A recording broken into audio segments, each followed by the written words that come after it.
I ran away from my own wedding in white satin and family diamonds.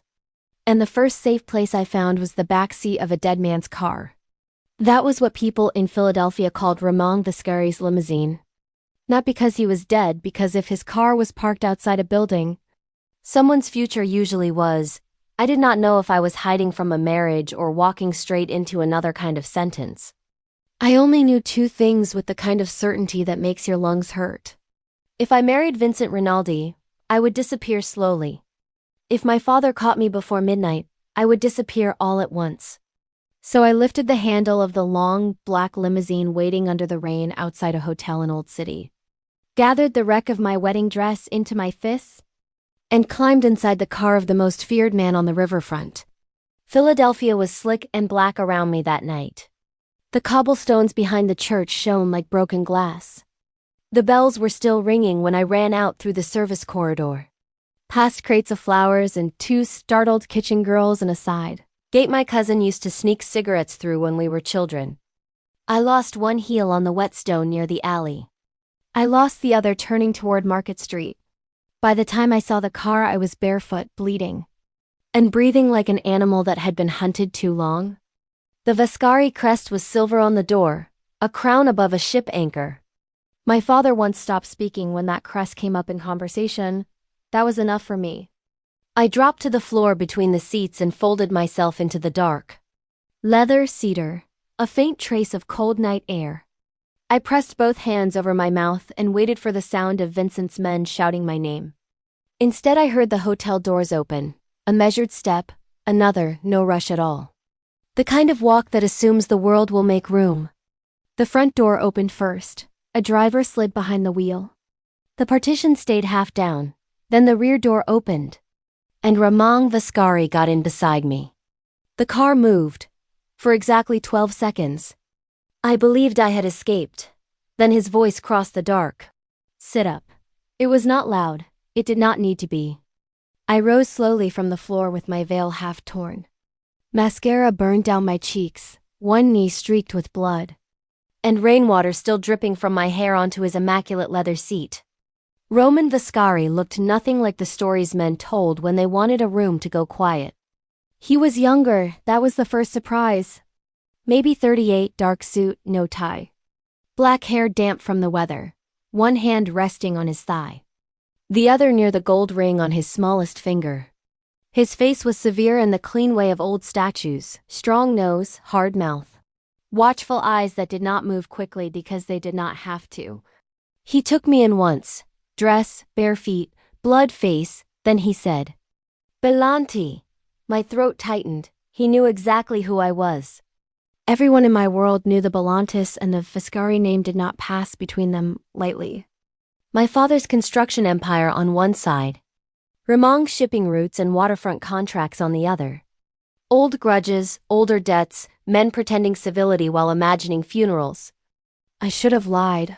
I should have begged. I should have invented some cousin's name and prayed he did not care enough to check. Instead, I told the truth. Please don't send me back. Ramon leaned back an inch. Not startled, not softened either, just considering. The driver glanced at me in the mirror and then away, like he'd just witnessed the beginning of a problem that would eventually ruin his evening. Ramon spoke without looking at him. Max, yes. Boss, keep driving. Anywhere specific? Somewhere no one with Belanti money can buy directions. The driver let out the smallest breath. That narrows it down to several counties. Ramon ignored him. His eyes stayed on me. Why my car? Because my father feared him, because Vincent would never think I was reckless enough.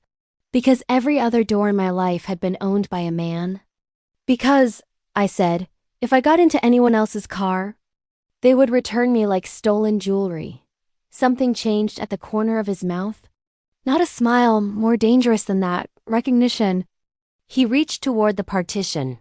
Max, the blanket. A folded wool blanket appeared through the gap. Ramon took it and placed it over my shoulders without touching my skin. That should not have felt extraordinary. It did outside. The city thinned into wet streets and darker trees. Through the smoked glass, I saw the old blocks give way to wider roads. Then the river lights slipping behind us in a trembling line. My wedding dress clung to me like a punishment. My hands would not stop shaking. Ramon noticed. Mint, he said. Max made a tired sound from the front.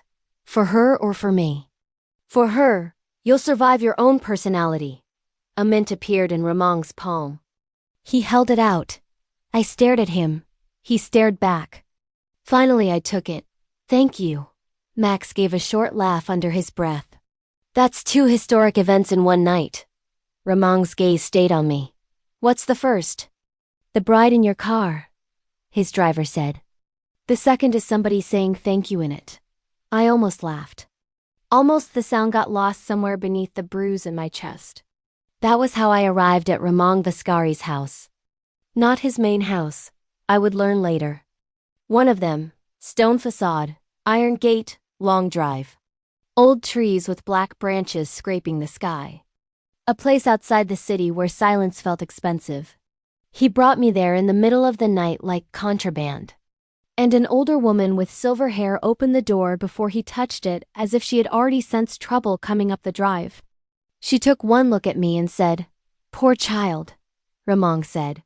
"Celia. Hot water. Clean clothes. Doctor in the morning if the knee swells. Of course, no questions tonight." Celia gave him a look I would later understand meant she had been ignoring that instruction for years. She led me upstairs. I saw myself by accident in the hall mirror and nearly stopped breathing. My face looked wrecked, not ruined, wrecked. There is a difference. Ruined things have a finality to them. Wrecked things might still be rebuilt. The room I was given smelled of lavender and clean linen. There was a fire already burning. A robe on the bed, soup on the tray half an hour later. No locks on the door. That unsettled me more than if there had been 10. I showered until the water cooled.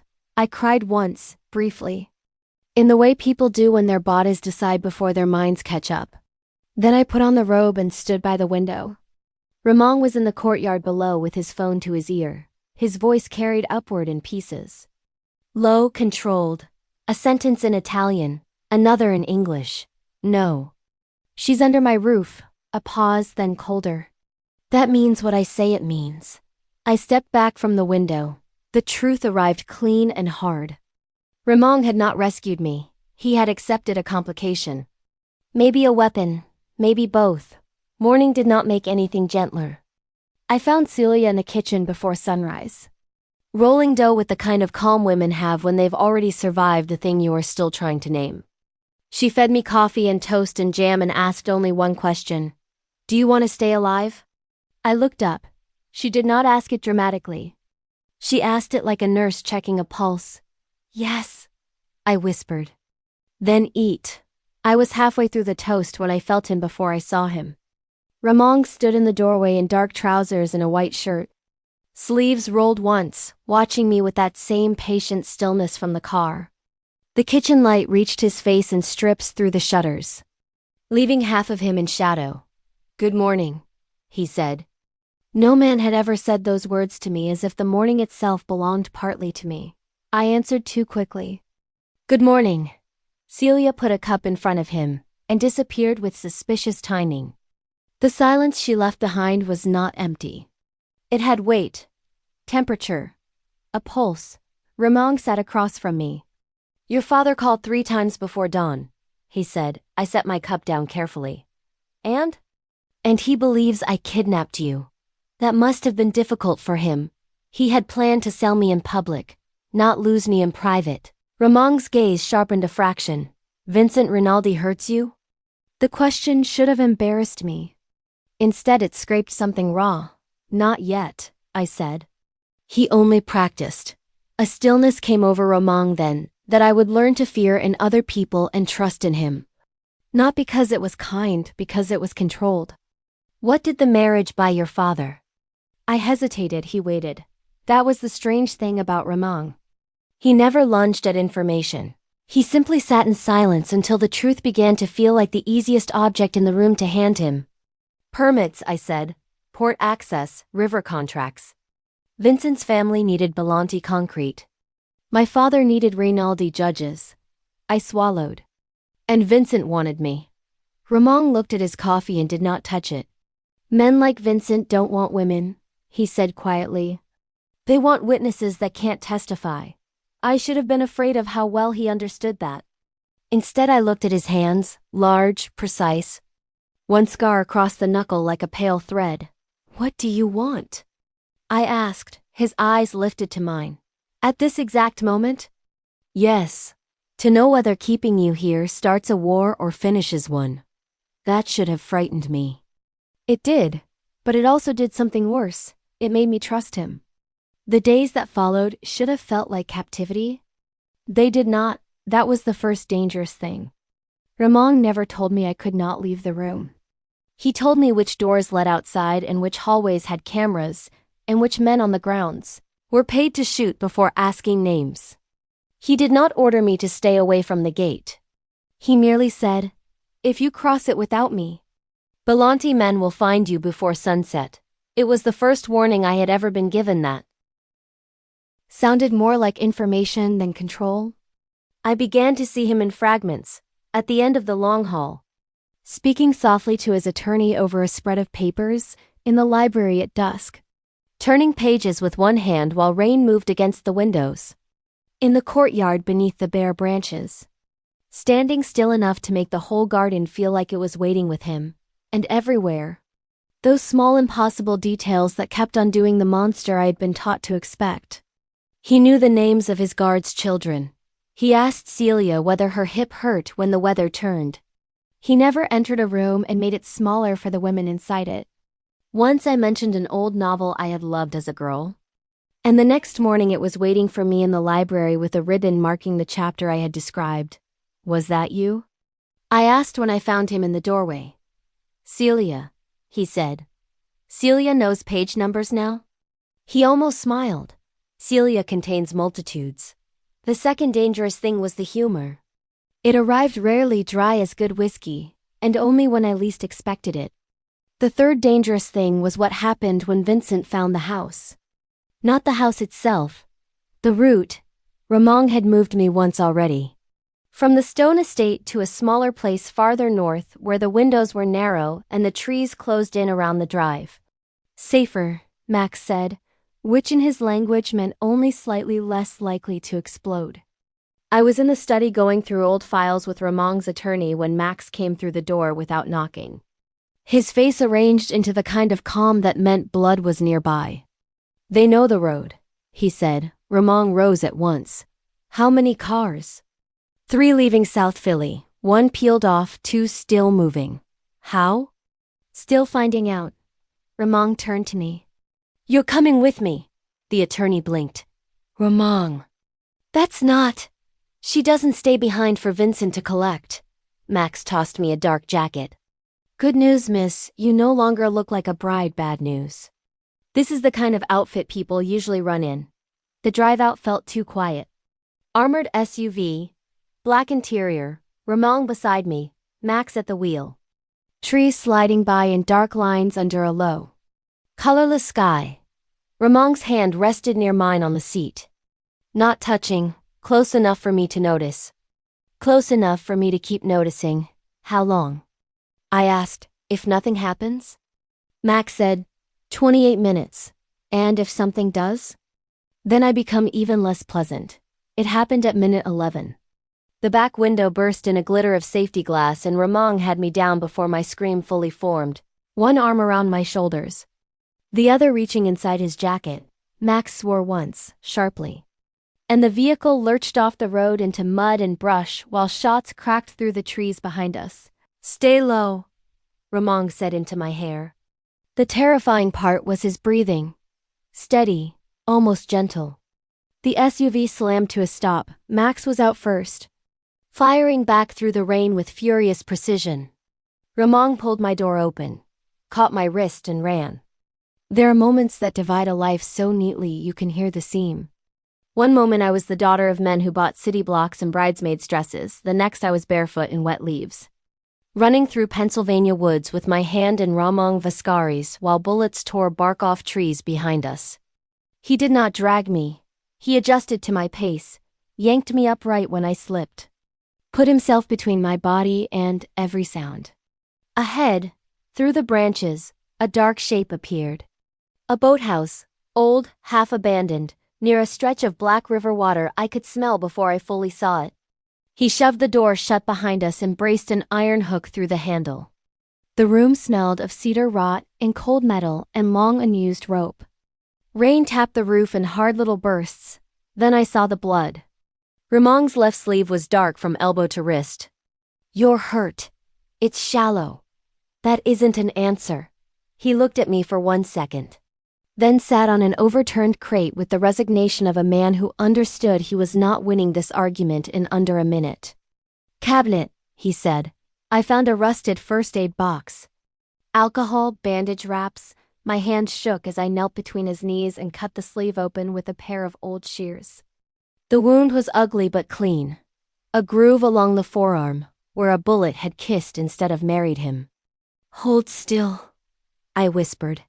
"I am holding still. You're being smug while bleeding." One dark brow lifted. "That's not mutually exclusive." I looked up despite myself. There it was, the smallest smile, barely there. Real enough to ruin me. I cleaned the cut. His jaw tightened once. Otherwise nothing, not a flinch. Not a curse outside. A shot echoed in the distance. Then another. My heart lurched toward the sound. "Max?" I whispered. Annoyingly durable. The words should not have comforted me.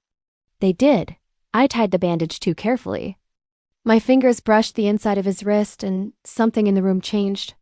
Not the air exactly. The gravity. Ramon looked at my face for a long moment. "My mother was 17, he said. The sentence was so unexpected I froze. "She was handed to my father to settle an argument between men who called it business." His voice stayed level. "Which somehow made it worse. Everyone said she was fortunate. New house, better name. Silk instead of hunger. She drowned 2 years later in a bathtub that had more marble than mercy." I couldn't speak. He watched my expression the way a man watches a blade he has chosen to place in someone else's hand. "My sister," he went on, quieter now. Almost repeated it. "Different man, same cage, I got to her in time." His eyes dropped to the bandage around his arm. "I do not send women back to men who call possession protection." Something inside my chest gave way. Not because he was broken. Because he was not asking me to fix it.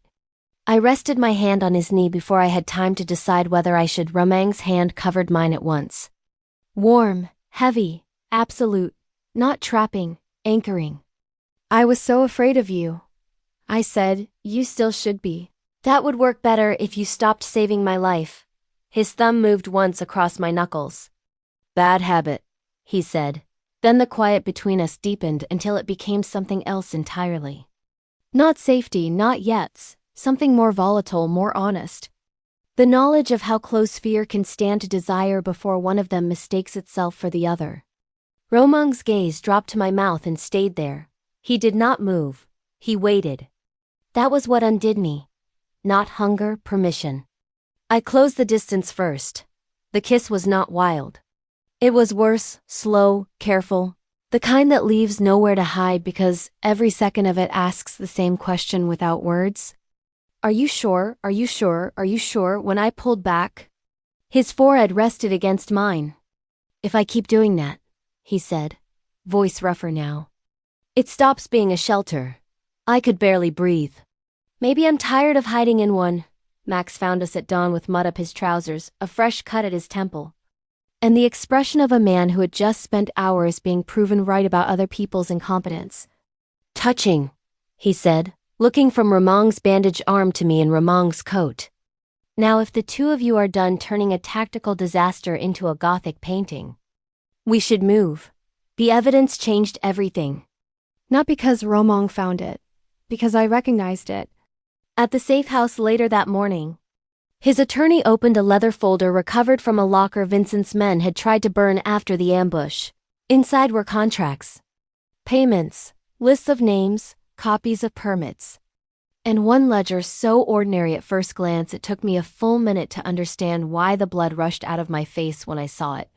Not brides, not exactly. Women, settlements, transfers. Apartment rentals under fake LLCs, medical bills, NDAs, threat stipends. A whole quiet machine built to move women out of sight after men like Vincent got bored of bruising them where cameras could see. And there, 3 pages in, was a name I knew, Marisol Vega. I had been sending money to Marisol for 18 months through a charity account. I opened in secret after seeing her once in an emergency room waiting area with sunglasses on at night. Vincent's signature was beside her payment line. Ramon looked at me once and understood from my face alone. You know one of them. Yes. How? I kept some of them alive, I said. Without knowing who put them there. The room went very still. Ramon's attorney closed the folder slowly. Max muttered something in Russian that sounded like a prayer and an insult at the same time. Ramon spoke last. Then we finished this. The ending, when it came, was not dramatic in the way movies prepare you for. No operatic rainstorm, no public confession. Evil rarely has the courtesy to collapse beautifully. It was paper, couriers, anonymous drops. Copies to federal investigators, copies to 2 newspapers. Copies to a judge who already hated the Rinaldi name for reasons unrelated to morality. Clean evidence, real names, financial trails. One bad family suddenly discovering that accounts, like daughters, do not always stay where men leave them. Vincent was arrested 48 hours later outside a steakhouse in Center City. My father came to see me 6 hours after that. He walked into Ramon's house in a black overcoat and all the authority that had once made grown men lower their eyes in his presence. He found me in the front hall with Ramon at my back, not touching me, which somehow made the support feel larger. Come home, my father said. No apology, no shame, not even anger. Only the old certainty that I would return if he spoke in the tone he had been using since I was 5. I looked at him and saw it clearly for the first time. He had never mistaken me for a person. Only leverage with a pulse. No, his jaw flexed. You have no idea what you're choosing. I thought of wet cobblestones, of a blanket laid over my shoulders without claim, of a kitchen where coffee was poured without questions, of a man who could have used me as a bargaining chip and instead placed a key in my hand. I do, I said, for the first time in my life. He looked over my shoulder at Ramon. Men like my father always did that when they were losing. They searched the room for the nearest male explanation. Ramon gave him none. He simply stood there with one hand in his pocket and his eyes on my father's face, calm enough to make rage look childish. My father looked back at me. Something in him understood then. Not remorse, just arithmetic. He had already lost. He turned and left without another word. The house stayed quiet after the door shut. So quiet I could hear my own breathing. I kept waiting for the old panic to flood back in. For someone to tell me I had mistaken rebellion for freedom and freedom for ruin. Instead I felt Ramon step closer behind me, not crowding near. You're shaking, he said softly. I know. From fear? I let out one short, tired laugh. From not having to be afraid. That was the first night I slept in his room. Not because the danger was over. Because pretending distance still meant safety had become its own kind of lie. Morning came pale and gold through the shutters. I woke in a robe too large for me that smelled like cedar and clean cotton downstairs. The kitchen held the soft clatter of cups and the low warmth of a house breathing after weeks of holding itself rigid. Ramon stood in the doorway barefoot, sleeves rolled, watching me over the rim of his coffee. There was a small cut healing over his brow, a bandage still on his arm. The faintest trace of a smile at the corner of his mouth. Beautiful, I learned then, is not the opposite of dangerous. Sometimes it is dangerous. Finally taught restraint. He came up behind me as I stood at the counter and folded one arm loosely around my waist. His chin rested for a second against my shoulder. Nothing rushed, nothing demanded outside. Somewhere beyond the trees, the city kept moving with all its old appetites. Men still lied. Judges still signed. Newspapers still printed half-truths in expensive ink. But inside that kitchen, the morning belonged to no one but us. I had hidden in Ramon Vascari's limousine because I thought I was choosing the worst man in Philadelphia over the one my family had picked. I was wrong. That night, in the rain, barefoot and hunted, I had not chosen a man at all. I had chosen the first door that did not lock behind me, and sometimes that is how a life begins. Not with a wedding, not with a promise, with a refusal. With a hand offered in the dark, with the wild, almost unbelievable discovery that the most dangerous thing a woman can do is stop agreeing to disappear.